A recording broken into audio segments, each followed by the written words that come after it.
Thought my parents gave me all their love. They decorated a princess room for me, overflowing with countless Barbies. They even splurged on renovating the bathroom just to put in a big bathtub for me, all because I loved my baths. They always told my little brother, Leo, that his job was to protect me for his entire life. But that all changed after I gave him a bubble bath, and he accidentally choked on a bit of water. My mom went ballistic. Her fingers dug into my neck, her voice a furious hiss. We thought if we were good to you, you'd learn to love your brother. We never imagined you were such an ungrateful little monster trying to drown him. I shook my head frantically, but she just dragged me over to the front-loading washing machine and shoved me inside. You love baths so much, right? Fine. You can wash to your heart's content. My parents rushed out the door with Leo, but in their panic, one of them must have bumped the start button. Water began to pour in, but I couldn't climb out. Tangled with the laundry, I forced my eyes open and saw them rushing back in. I don't want a bath anymore. Mom, Dad, can you please not be angry anymore? The washing machine began to hum, a low, menacing rumble. I pounded on the thick glass door, my small fists making dull thuds. Daddy, Mommy, it's on! Let me out! Water streamed in from the pipes, cold and fast. I curled into a ball, but it rose quickly, already reaching my chest. I sputtered, swallowing a mouthful. On the other side of the glass, my parents were pacing, cradling my coughing little brother. Mommy, Daddy, I choked too! I tried to shout, my voice a muffled plea. If only one of them would just turn around. One glance was all it would take to save me. I threw all my weight against the door, but it wouldn't budge. I remembered them talking about it once. How they'd bought this specific model with a child lock, just in case I got big enough to be mischievous and climb inside. Once it was locked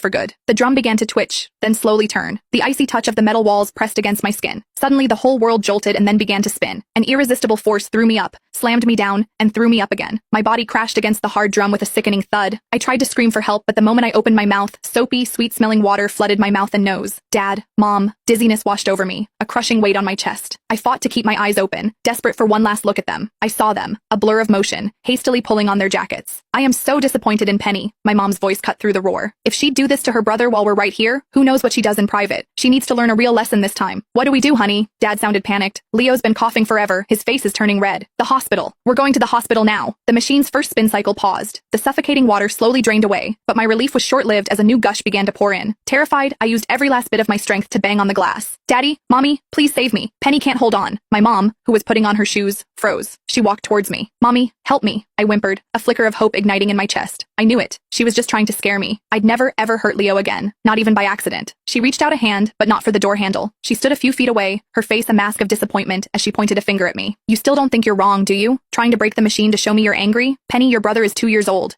The first word he learned was sis, and this is how you treat him? You can stay in there and think about what you've done. We've spoiled you rotten, and that's how you became so entitled. I cried and shook my head, feeling the water rising up my back again. My head was still spinning from the first cycle. I weakly slapped the glass to get her attention, but it only fueled her rage. She kicked the machine, the metal frame vibrating from the impact. You dare talk back to me? No, Mommy. The water will fill the whole thing. I can't survive that. I started praying for the water to rise faster, so she'd see the danger and let me. Click the link in my bio to get the full story for free.